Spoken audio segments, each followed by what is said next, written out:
Al principio fue el mar. Los océanos distinguen la Tierra de todos los demás cuerpos celestes. Sin ellos, nuestro planeta solo sería una roca más en la infinidad, sin plantas, animales, ni seres humanos.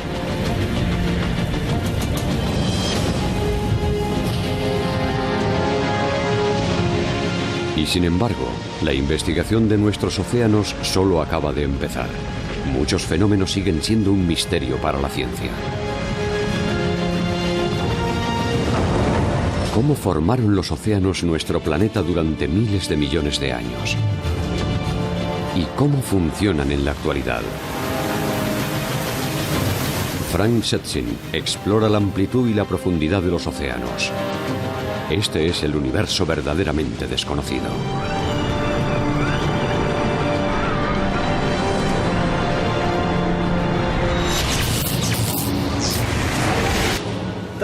El universo desconocido está en nuestra misma puerta. Los océanos cubren más de 2/3 de la superficie de la Tierra y sin embargo sabemos menos de ellos que de muchos planetas distantes. Criaturas extrañas habitan sus profundidades. Muchas de ellas nunca han sido vistas por el hombre. Solo el 10% de los océanos han sido explorados. Ahora los científicos están comenzando a iluminar la oscuridad. ¿Por qué no nos unimos a ellos? Vengan conmigo en un viaje a través del espacio y el tiempo. En esta serie de 3 episodios exploraremos los océanos ayer, hoy y mañana. Van a ver cosas asombrosas, siempre y cuando no tengan miedo del agua.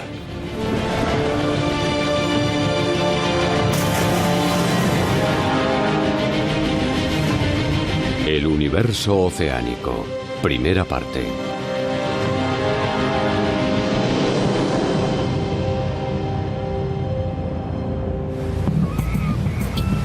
Hasta ahora la exploración detallada de los océanos ha fracasado debido a la escala del objeto a investigar. Pero eso no detiene a los biólogos. Están buscando la respuesta a preguntas fundamentales sobre el planeta azul. Louis Ince es biólogo marino y trabaja en el Golfo de Maine. Su objetivo parece casi inalcanzable. Quiere saber exactamente qué está pasando ahí abajo desde el lecho marino hasta la superficie. Esta no es una tarea nimia. El Golfo de Maine se extiende desde Cape Cod hasta Nueva Escocia en Canadá. Es mucho mayor que el mismo estado de Maine. Esta costa escribió la historia norteamericana. Cuando los primeros colonos europeos desembarcaron aquí, encontraron un paraíso natural con unos caladeros que parecían inagotables. Existen formas de vida por descubrir en todos los niveles, no solo en el lecho marino.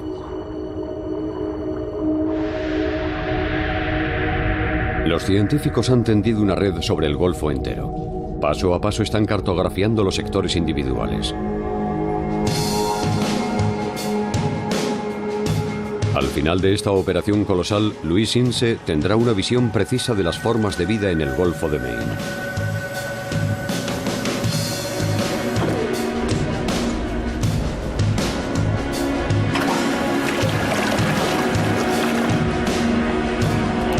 Desde las zonas de marea hasta las aguas profundas, de microorganismos a ballenas. Incluso Alvin, el legendario vehículo de investigación de las profundidades que una vez ayudó a encontrar el Titanic, es parte de este proyecto. Ninguna zona oceánica del mundo está tan bien investigada como el Golfo de Maine, pero hay mucho más por descubrir. El uso intensivo de las aguas costeras de Boston por el hombre ha dejado su marca. Casi el 90% de las ballenas jorobadas tienen cicatrices de las redes de pesca o las hélices de los barcos. Algunas especies han desaparecido del Golfo por completo. Cuando el daño ecológico y económico no pudo ignorarse por más tiempo, la gente comenzó a preguntarse cómo podrían reconciliarse los distintos intereses. El desafío es cómo utilizar la información para tomar decisiones prudentes de un modo más eficaz de lo que hemos hecho en el pasado. INSE quiere describir el estado de los océanos lo más exactamente posible. Su meta es establecer una relación más significativa con la naturaleza. Utilizan un innovador sistema de cámaras que se desliza sobre el lecho marino registrando cada ser vivo. Anteriormente, las redes de arrastre dejaron una huella de devastación a lo largo del lecho del océano. Este nuevo enfoque no solo ayuda a la naturaleza, también hace que los científicos trabajen de un modo más eficiente. Antes tenían que sacar a los especímenes de las redes. Ahora tienen fotografías en 3D de alta definición de la vida en el lecho marino.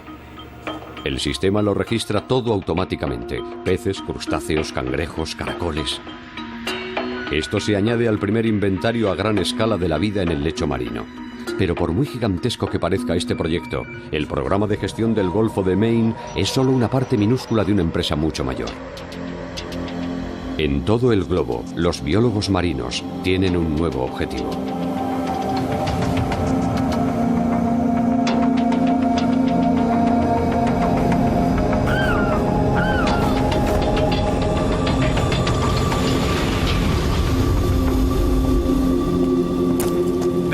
¿Quién sabe lo que aún se oculta en los océanos? Extrañas criaturas de las que no tenemos ni idea. ¿Qué aspecto tendrán? ¿Podrían hacernos daño? ¿O serán un recurso valioso y nosotros seremos un peligro para ellas? Científicos de todo el mundo se han propuesto resolver los secretos de las profundidades.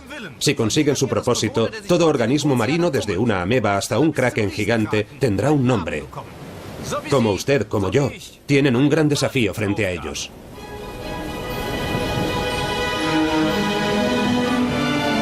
Los científicos llaman a este megaproyecto el Censo de la Vida Marina. Su propósito es registrar cada especie viva en los océanos. Un estudio que abarca desde el Polo Norte hasta el Antártico, desde las costas de África hasta las Islas Fiyi. Cómo se ve desde el espacio y bajo el hielo de los mares polares y en las oscuras profundidades, usando alta tecnología y también cubos y palas. Más de 2.000 científicos de 80 países han estado recogiendo datos durante 10 años.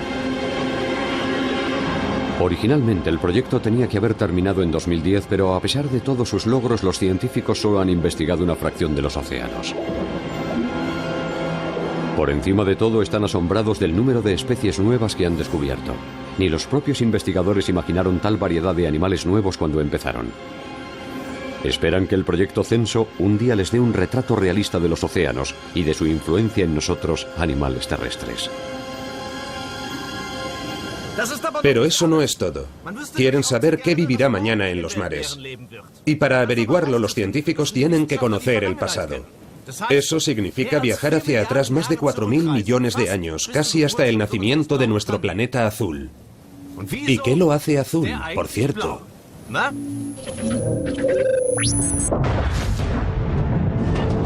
La Tierra es aún una bola brillante. Todavía no hay señales del planeta azul. Cometas y asteroides se disparan hacia la Tierra desde el espacio. La Tierra absorbe un cuerpo celeste tras otro. Algunos traen algo especial con ellos. Hielo.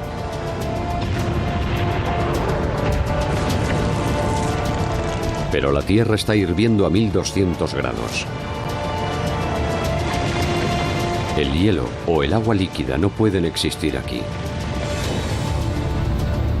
Se crea una densa capa de vapor de agua. Durante millones de años, la Tierra se enfría. Y por fin, la primera lluvia comienza a caer.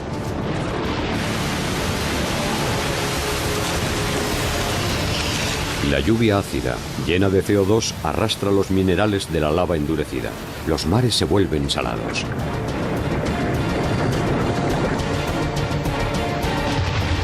Finalmente, un océano cubre todo el planeta. Todavía no es azul. Hay demasiado hierro disuelto en el agua. Pasarán millones de años antes de que el oxígeno convierta el hierro en óxido y se asiente en el lecho marino. Ahora el agua clara puede reflejar el cielo azul.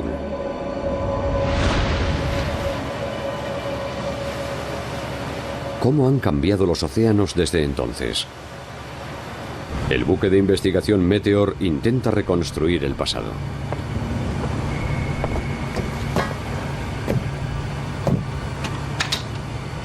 Los científicos utilizan un ROV, su nuevo vehículo operado por control remoto para penetrar en los rincones más inexplorados de nuestro planeta.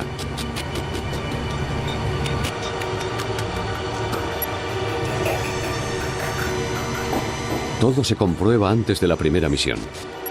Lámparas, cámaras, el timón y los brazos del robot que hacen del ROV un buen buceador.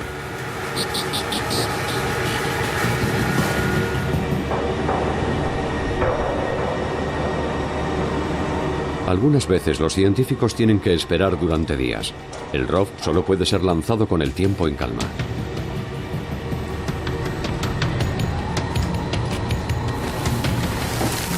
$3,5 toneladas de acero y 4 millones de euros desaparecen en las profundidades.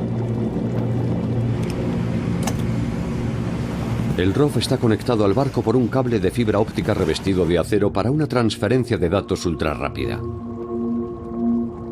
Para investigar las profundidades necesitan enormes recursos, pero los científicos esperan que el descubrimiento de nuevas especies y remotos hábitats les permita comprender mejor las profundas relaciones que hacen que funcione la biosfera marina.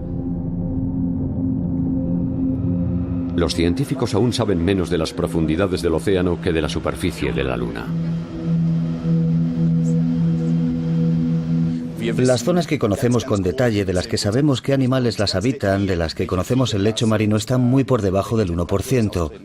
Yo diría que de un 10% tenemos una idea general, pero saber de verdad qué está pasando en mucho menos de un 1%.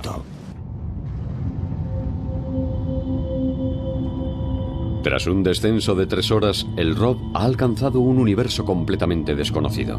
Ninguna luz ha llegado antes a estas estructuras.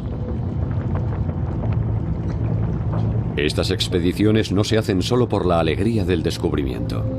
Valiosos recursos dormidos aquí abajo junto a las especies sin descubrir.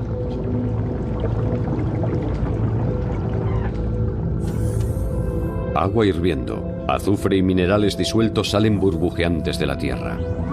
De chimeneas hidrotermales.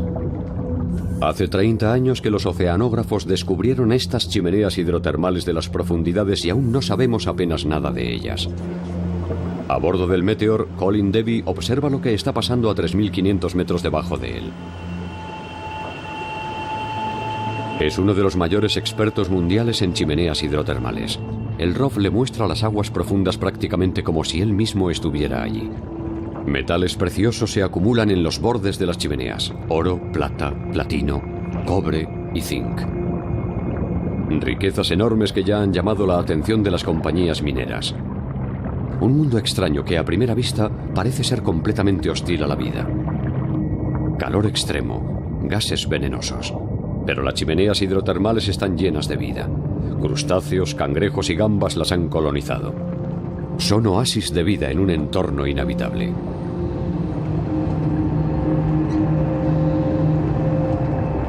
Estas son las condiciones de los océanos primigenios.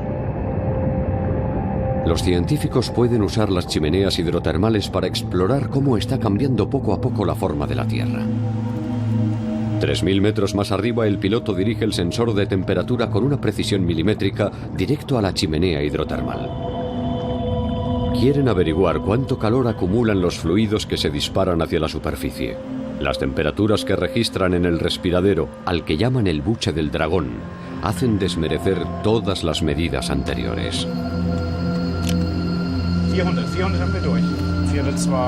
403, 405, 406, 407.1. Esto realmente es un récord. Este es el lugar más caliente de la Tierra.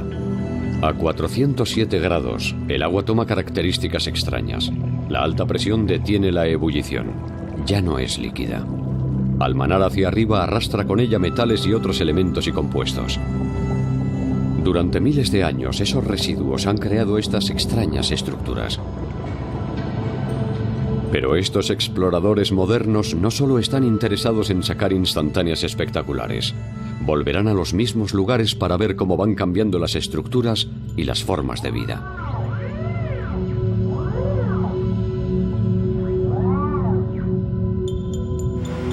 Las muestras que están tomando de una chimenea extinta han sido tan difíciles de alcanzar como las rocas lunares.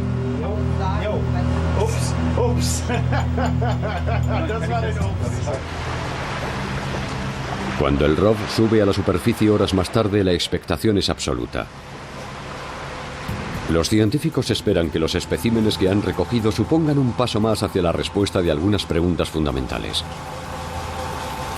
¿Cómo se crearon las chimeneas hidrotermales? ¿Cuál es su papel en el desarrollo de los océanos? Solo pueden echarle un vistazo rápido, pues en la superficie la roca comienza a cambiar con rapidez. Esta roca nos dirá cómo pueden sobrevivir las bacterias con todos los metales pesados que tiene dentro. En definitiva, estos son residuos peligrosos de las profundidades marinas, pero contienen algo vivo. Los productos químicos del interior de la Tierra son la base de la vida dentro y en los alrededores de las chimeneas hidrotermales. Una comunidad única de seres vivos se ha congregado en el fondo del mar, completamente independiente de la luz del sol. Todo el entorno es un desierto de lava solidificada. Una extraña visión bajo el agua. Donde emerge la lava del lecho marino, ninguna vida puede sobrevivir.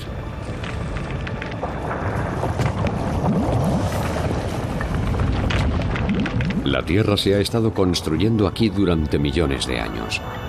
Un nuevo suelo marino se está formando y en algunos lugares alcanza la superficie. Por ejemplo, la isla Ascensión en medio del Atlántico no es nada más que un trozo de suelo marino lanzado hacia arriba por la actividad volcánica.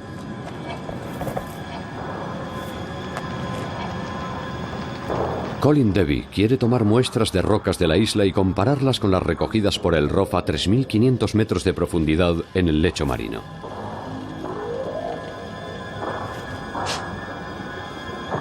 Debido a que la isla Ascensión es una de las pocas cumbres visibles de una gigantesca cadena montañosa submarina, quiere averiguar por qué ésta se ha elevado tanto.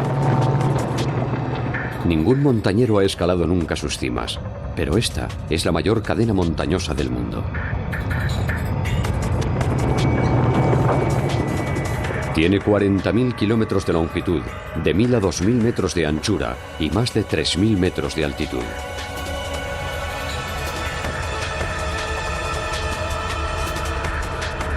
Una cadena montañosa submarina que se extiende por todo el globo.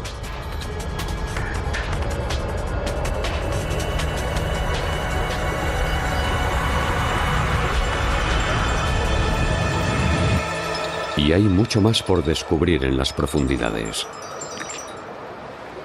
Bien, no se puede decir que lo que hay ahí abajo sea muy acogedor. Aguas termales que podrían escaldarte, azufre, las criaturas más extrañas. Pero estar aquí flotando en el océano tampoco es que sea muy agradable con la orilla más cercana a 1.000 kilómetros de distancia. Y sin embargo, justo debajo de mí, a 3.000 metros de profundidad, podría encontrarse el origen de todo. Los biólogos evolucionistas creen que los respiraderos hidrotermales del fondo de los océanos fueron cruciales para nuestro desarrollo. Esto es como decir que sin estas chimeneas usted y yo no existiríamos. Porque aparte de las chimeneas más calientes y sucias, también hay algunas más frescas. Y hace 4.000 millones de años la vida misma pudo haber empezado aquí. Visto así, fue una época estupenda, si exceptuamos el mal tiempo. El tiempo no era muy agradable hace 3.500 millones de años. Nunca dejaba de llover y había constantes tormentas eléctricas. De hecho, se pensaba que ellas habían originado la primera vida en los océanos. Pero la teoría de la sopa primordial tiene una gran pega. El mar es grande y esos elementos jamás se habrían encontrado los unos con los otros. No había manera de que los fideos de la sopa se reunieran. Y aquí es donde entran los respiraderos hidrotermales. Algunas de las chimeneas presentan condiciones perfectas para la creación de vida, con agua saliendo del fondo a 90 grados y metano e hidrógeno en lugar del azufre tóxico. Pero lo principal es que las paredes de las chimeneas son porosas. Cámaras y canales impregnan las paredes y crean miles de diminutas células por reacción. La molécula encuentra otra molécula. Estos matrimonios químicos dan como resultado ricos y variados retoños: aminoácidos, azúcar y álcali. Es como una megaciudad abarrotada. Los bloques creadores de vida se aglomeran en estrechos espacios. Cuando algunos de ellos emergen, el resultado es el ácido ribonucleico. Una molécula alfa que toma el control y puede reproducirse independientemente. Pero apenas comienza la diversión cuando ya se acaba. Solo hace falta un pequeño fenómeno natural, como un terremoto, y la chimenea se derrumba sobre sí misma llevándose esos primeros signos de vida con ella.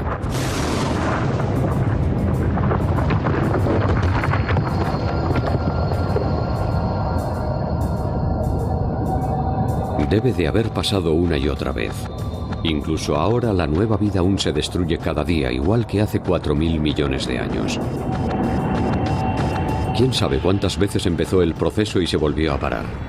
Pero en algún momento, la vida superó a la muerte. En alguna otra ciudad, tal vez en algún otro país, un grupo de moléculas fueron cubiertas por una biomembrana, una capa protectora de grasa, y nació una célula viva. Las primeras células abandonaron su refugio seguro y comenzaron a dividirse.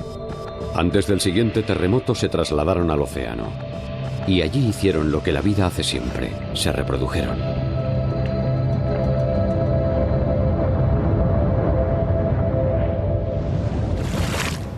Sí, pudo haber sido así, o quizá no. No había nadie allí para registrarlo y hay al menos tantas teorías sobre el comienzo de la vida como investigadores lo estudian. La mayoría de los biólogos evolucionistas concuerdan hoy en que la vida se originó en los océanos, pero se complica mucho en los millones de años que siguieron, porque de algún modo, esta diminuta célula original debe haberse desarrollado en cada forma de vida que la siguió, desde una efímera mosca hasta la ballena azul, desde Mahatma Gandhi hasta George W. Bush. Por ejemplo, ¿de dónde salió este extraño personaje? La forma básica de estas bonitas tenazas viene de un tiempo en el que hubo una explosión de especies. A todos les salían dientes, garras, tenazas y armaduras. Una especie armada en todo el mundo. Hablando de los buenos tiempos. En fin, en realidad partió del Cámbrico hace 540 millones de años. El período ediacárico, habitado por medusas y criaturas tipo gusano, ha concluido. Ya entonces se trataba de devorar o ser devorado, pero en aquellos tiempos se absorbía a la presa. Este pequeño trilobite es un nuevo tipo de animal. Su armadura es una innovación genuina. Le da una enorme ventaja sobre sus muchos contemporáneos blandos y desprotegidos. Pero no hay garantías. Ni siquiera los trilobites están a salvo de los ataques.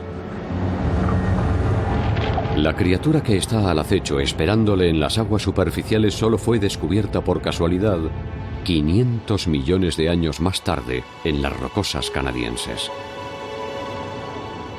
Porque las cimas de estas montañas estuvieron una vez en el fondo de un océano antiguo. Es el 30 de agosto de 1909. La nieve ya está cayendo en las montañas. Charles Doolittle Walcott y su esposa Elena han estado cabalgando durante días. Walcott está realizando la actividad que ha sido su pasión desde la infancia: buscar fósiles. Nunca ha ido a la universidad, pero en su larga carrera dirige las mejores instituciones científicas de su país.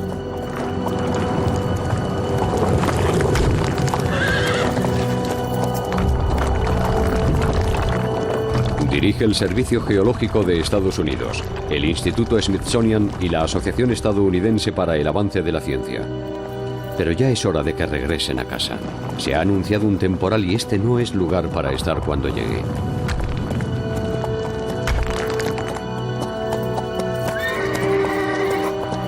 Charles, espera. ¿Qué pasa? Chester se niega a dar un paso más.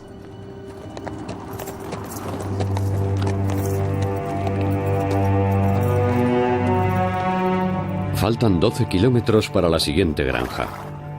Al ponerse el sol tendrán que detenerse y pasar otra noche a la intemperie. Vamos, amigo. Sencillamente podría haber desbrozado el camino, pero el instinto de un viejo buscador de fósiles le obliga a voltear cada piedra.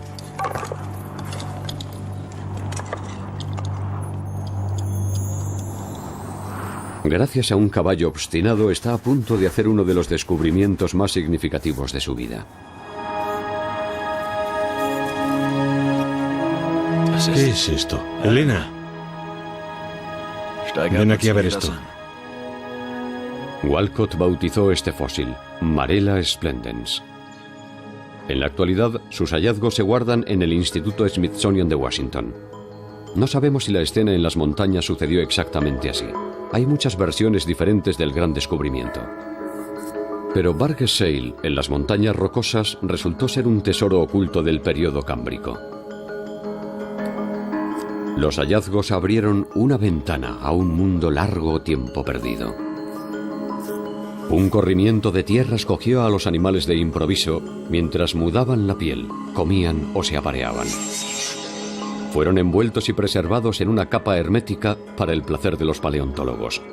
Walcott se las arregló para hallarles un lugar a la mayoría de sus especímenes en el catálogo de la evolución, pero algunos siguieron siendo un misterio para él, como esta pieza de pizarra con restos de gambas y una especie extraña de medusa.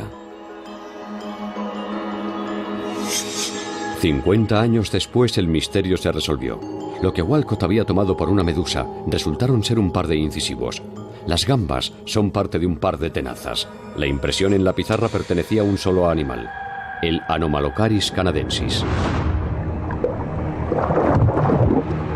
En el Cámbrico, los Anomalocaris hacían cundir el pánico entre sus contemporáneos. Con 2 metros de longitud era el mayor depredador del océano prehistórico. Sus contemporáneos apenas alcanzaban un par de centímetros. Este gigante devoraba todo lo que encontraba, incluyendo trilobites. Sus elegantes alas le convertían en un cazador ágil. Sus mandíbulas funcionaban como cascanueces.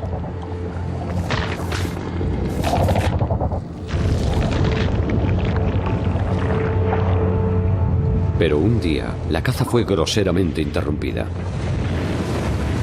Un deslizamiento de lodo terminó con la carrera del Anomalocaris y lo inmortalizó. Es una pequeña compensación saber que su trágico final significaría un afortunado hallazgo para la ciencia.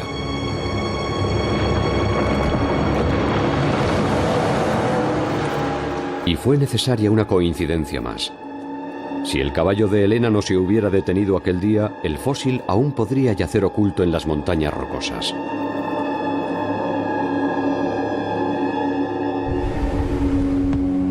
El viaje del Meteor también nos lleva constantemente al pasado, ya que en las profundidades de los océanos, las condiciones apenas han cambiado durante millones de años.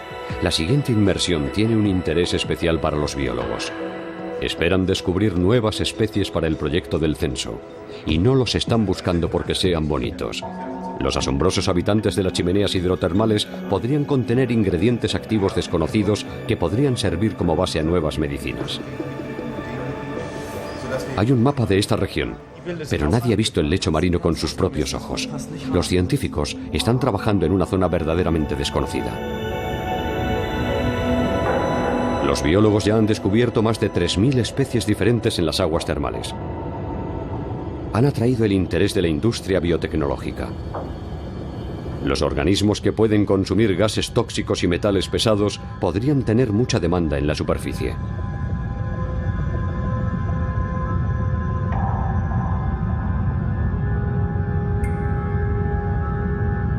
La estrategia de supervivencia de estas extrañas criaturas del fondo del mar está demostrando ser un misterio. Entender su metabolismo podría responder a muchas preguntas. ¿Cómo sobreviven los crustáceos en esas condiciones tan atroces? ¿Viven en un basurero en oscuridad permanente? Hay aguas termales en el lecho marino y formas de vida que se acumulan a su alrededor, dando como resultado una gran variedad de vida.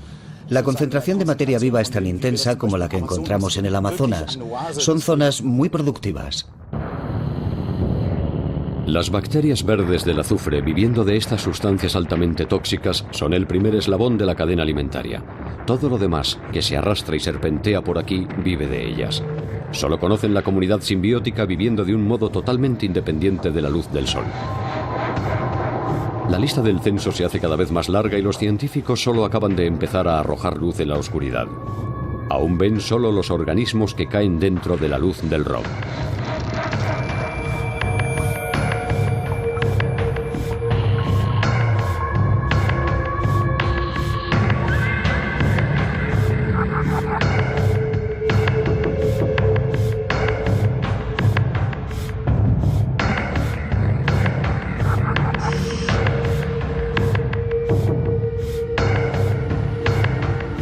Las criaturas que se encuentran aquí abajo son realmente tan extrañas que es como si la creación estuviera alucinando cuando fueron diseñadas.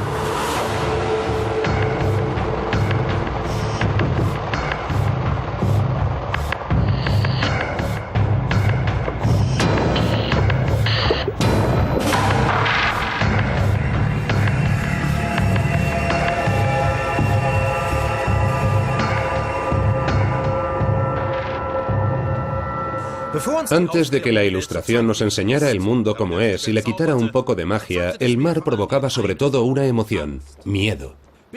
Hasta finales de la Edad Media era visto como la puerta de un inframundo misterioso con serpientes marinas, ballenas devoradoras de hombres y kraken gigantes que arrastraban al fondo barcos enteros.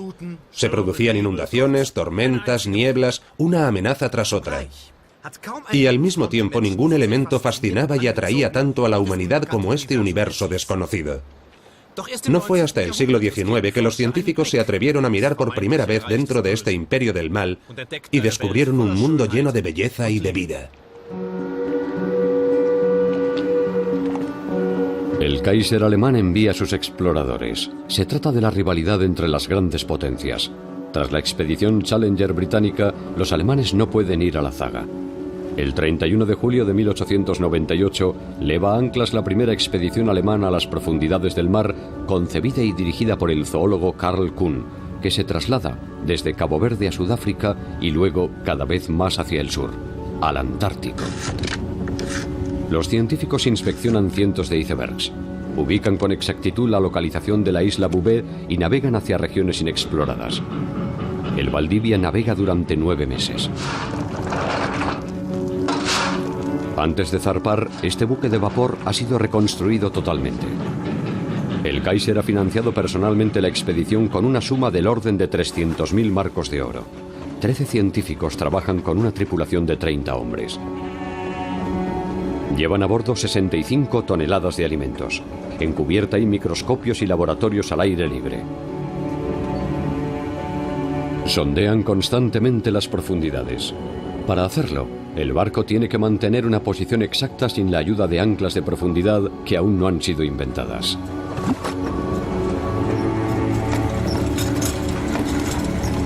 Miden profundidades de hasta 5.000 metros.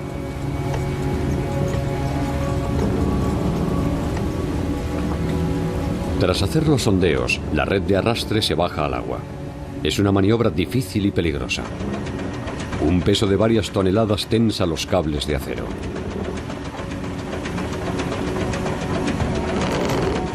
Ayer, uno de los cables casi saca un ojo a un marinero.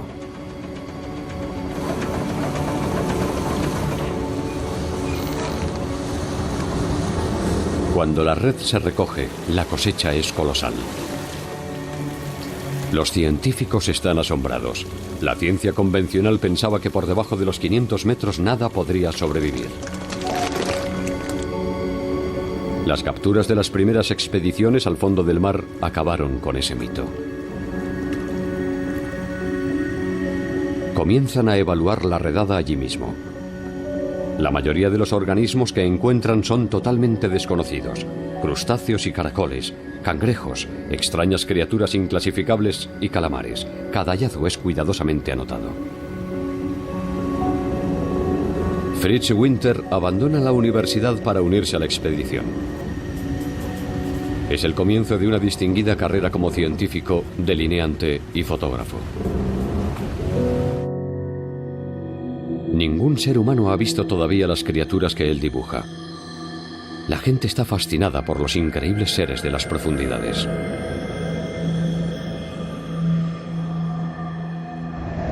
El informe del viaje de Carl Kuhn se convierte al instante en un éxito de ventas. Está lleno de ilustraciones de las nuevas especies. Uno de los descubrimientos más extraños es el calamar vampiro, que usa señales luminosas para confundir a sus enemigos. En la actualidad, los tesoros de la expedición Valdivia están en el Museo de Historia Natural de Berlín. Son innumerables los pasillos, vitrinas y frascos de cristal que almacenan estas criaturas de las profundidades. Los investigadores aún no han descubierto todos sus secretos. Geólogos, botánicos y zoólogos pasaron décadas evaluando estos especímenes.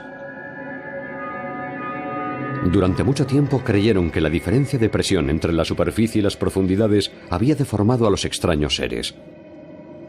Poco a poco fueron comprendiendo que estas formas eran una adaptación a su extremado hábitat. Quedan muchas más sorpresas por venir.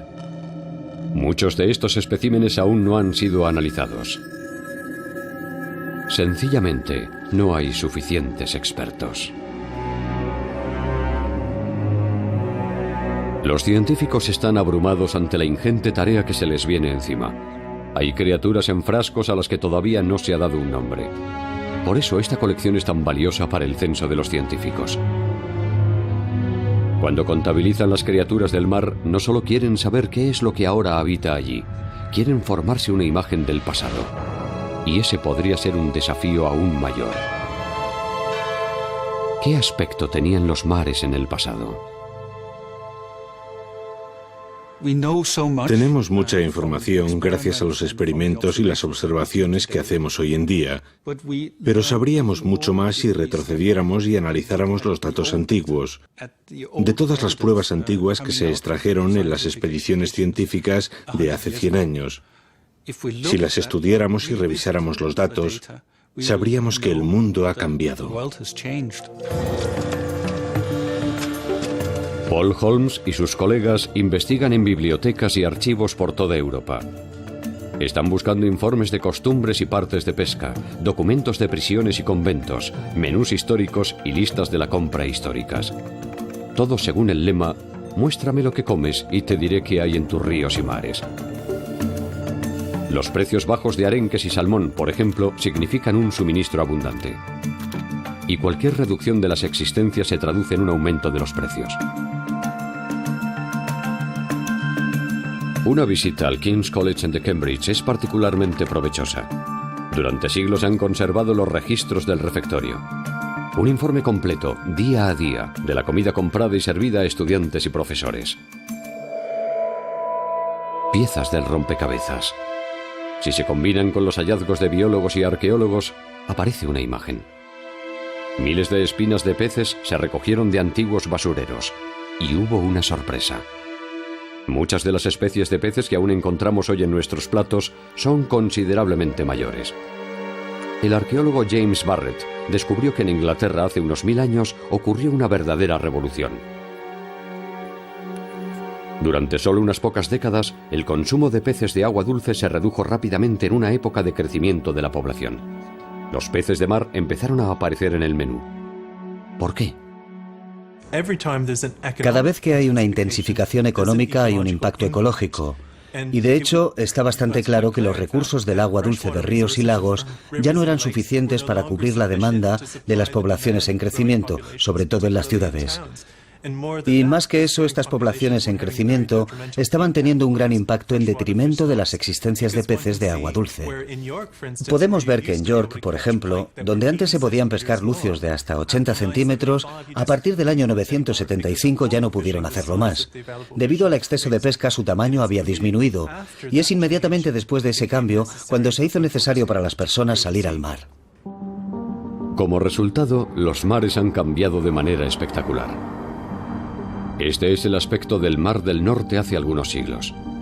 Basándose en documentos antiguos y diversos hallazgos, los investigadores del censo han reconstruido el hábitat pieza a pieza.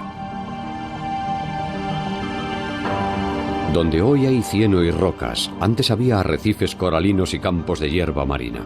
Apenas reconoceríamos las turbias aguas de hoy en día. Las ballenas y los tiburones daban volteretas y saltos en las cristalinas aguas del Mar del Norte.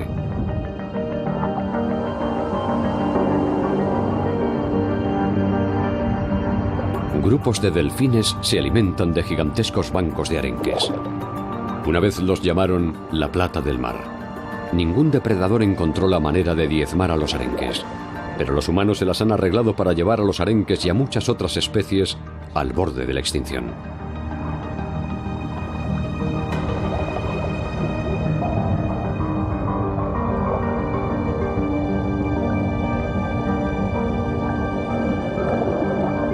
Los atunes han sufrido la peor parte. Es difícil creer que una vez no hace tanto tiempo, el Mar del Norte estaba lleno de gigantescos bancos de atunes. El primer atún que apareció en las lonjas fue en 1930. Cada vez más lonjas se involucraron en este lucrativo negocio. A finales de 1960 el atún había desaparecido del Mar del Norte. Otras muchas especies sufrieron el mismo final. Enormes redes de pesca de arrastre de fondo rompen el lecho marino, destruyendo toda forma de vida. El cieno y la contaminación convirtieron al Mar del Norte en la turbia extensión de agua que conocemos hoy.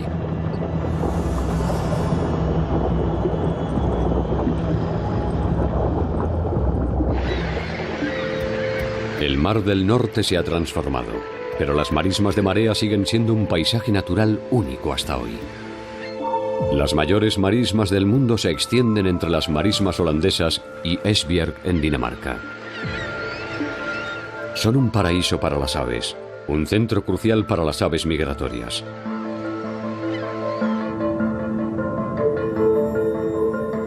Toda la vida en las marismas depende de los cambios.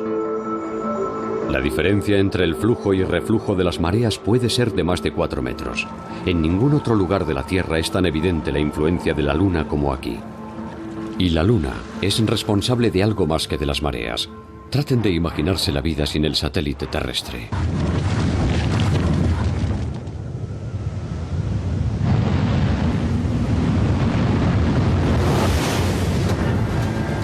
Sin la acción de freno de la Luna, la Tierra giraría sobre su eje 3 veces más rápido. Huracanes monstruosos y olas de 30 metros recorrerían los océanos.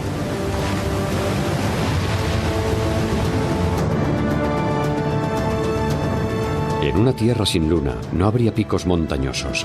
Todos estarían erosionados por las tormentas extremas.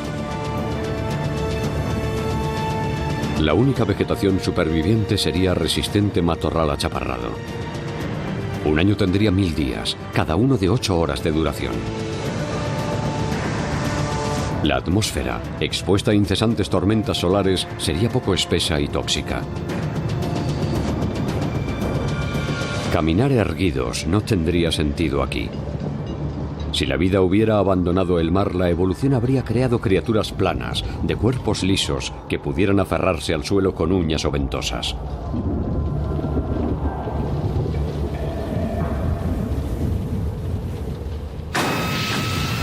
Pero tenemos nuestro satélite, gracias al cielo. Y desde las misiones Apolo sabemos de dónde salió.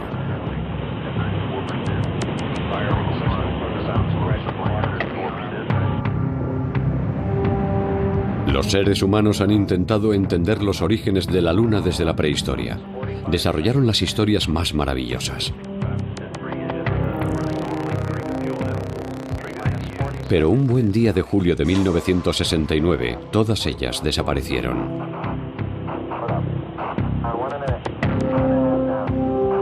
Cuando Neil Armstrong dio un pequeño paso y recogió un saco lleno de rocas, estaba reuniendo pruebas que llevarían a una nueva teoría sobre los orígenes de la Luna.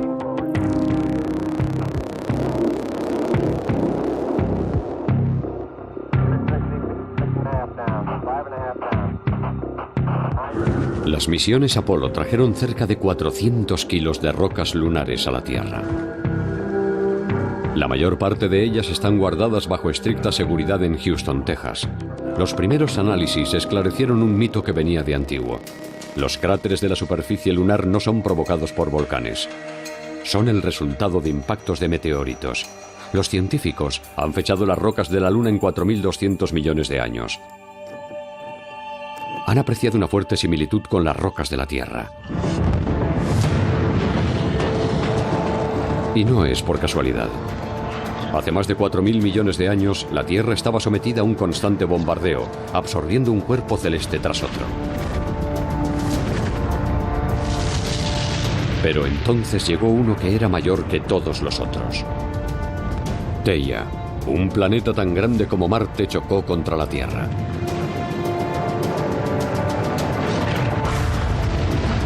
La colisión fue tan potente que lanzó un enorme trozo de la Tierra al espacio, junto con millones de trozos más pequeños de cascotes y rocas. Durante unas cuantas semanas, la Tierra tuvo incluso un anillo como los de Saturno de rocas resplandecientes. Algunas cayeron de vuelta a la Tierra, el resto se unió para formar la Luna. Aún estamos analizando las rocas de la Luna. Cuanto más sofisticadas se vuelven nuestras técnicas, más descubrimientos se realizan. Solo ahora los científicos han comprendido que los cráteres más recientes de la Luna datan de más o menos el mismo tiempo en que empezó la vida en la Tierra. El bombardeo cósmico que agujereó así la superficie lunar probablemente hizo mucho más daño en la Tierra.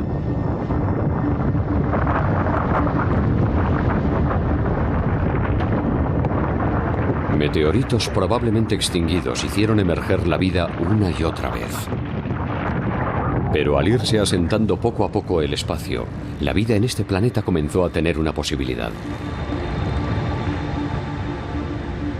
Y desde entonces, la Luna nos ha acompañado en el camino. Separa la noche del día, gobierna las mareas y tal vez también muchas más cosas. Aunque conozcamos el lado oscuro de la Luna mejor que nuestros propios océanos, el satélite terrestre no ha perdido nada de su misterio. Algunas personas parecen ser adictas a la Luna. Según ellas, el cabello crece mejor si lo cortas en luna creciente. Y si quieres hacer dieta, es mejor cuando la Luna es menguante. Desde un punto de vista científico, todo eso son cuentos. Pero por otra parte, ¿quién sabe? La Tierra aún guarda también sus misterios. Sabemos hace un tiempo que no es un disco plano. Y de hecho podemos verlo en las maravillosas fotos que se hicieron desde el espacio. Esa fabulosa esfera perfecta. Ahí está. La ven. Y esa es otra idea a la que vamos a tener que renunciar. La superficie del mar es tan plana como un espejo, si exceptuamos la estela que dejan a su paso los barcos. Las montañas y los valles son exclusivos de los continentes. Al menos eso es lo que se creía, hasta que los satélites espía entraron en escena.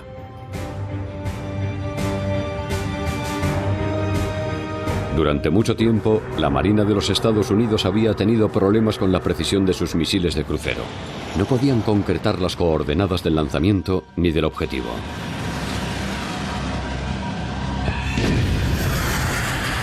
El sistema de observación del satélite Geosat tenía que haber eliminado la incertidumbre. Nadie estaba preparado para lo que reveló.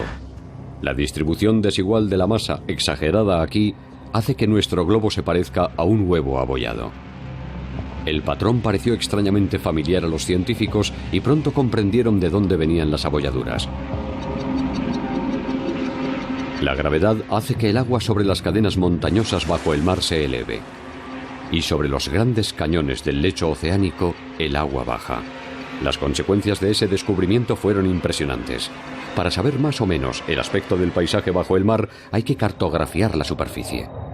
Y las observaciones desde el espacio aportaron otra revelación. El Mediterráneo se está elevando. Y ese resultado parece contradecir abiertamente los hallazgos de otro proyecto de investigación. Frente a las costas del sur de Francia, los científicos están preparando un instrumento de medición de alta tecnología para su primera misión. Estos planeadores escanearán el océano durante meses sin fin.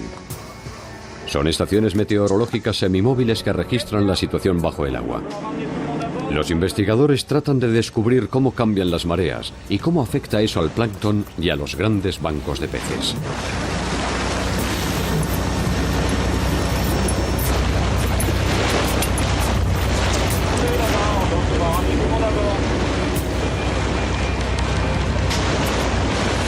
Una vez que están en el mar, los planeadores operan independientemente. Primero se sumergen a 1500 metros. Mientras suben, miden la presión, la temperatura, la salinidad y el contenido de oxígeno del agua. Luego transmiten los datos a la base vía satélite. La primera medición revela un cambio extraordinario en el Mediterráneo. Esta es una de las tendencias que podemos ver claramente en el Mediterráneo. El agua está notablemente caliente y también se está volviendo más salina. Eso significa que hay un poco menos de agua, se está evaporando. ¿Podría el Mediterráneo realmente secarse? No sería la primera vez. Hace 5 millones de años era un desierto salado abrasador. Un terremoto había bloqueado su salida al Atlántico. El Mediterráneo lentamente se secó.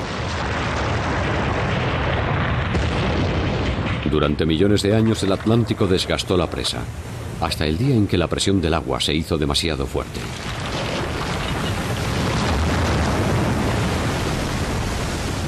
El Atlántico explotó en la cuenca del Mediterráneo a casi 2.000 millones de toneladas por segundo. Según las últimas investigaciones, el Mediterráneo solo necesitó unos cuantos meses para llenarse hasta el borde.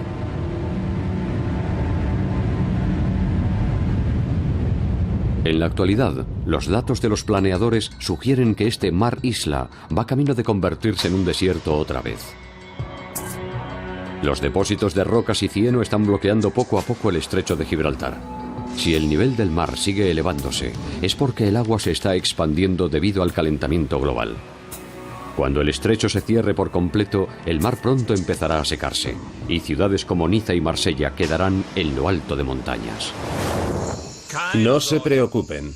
Cuando decimos pronto, estamos hablando en tiempo geológico.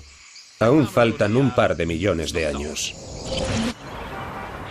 Eso nos da tiempo a mirar hacia adelante, a la segunda parte de nuestro viaje en el universo desconocido.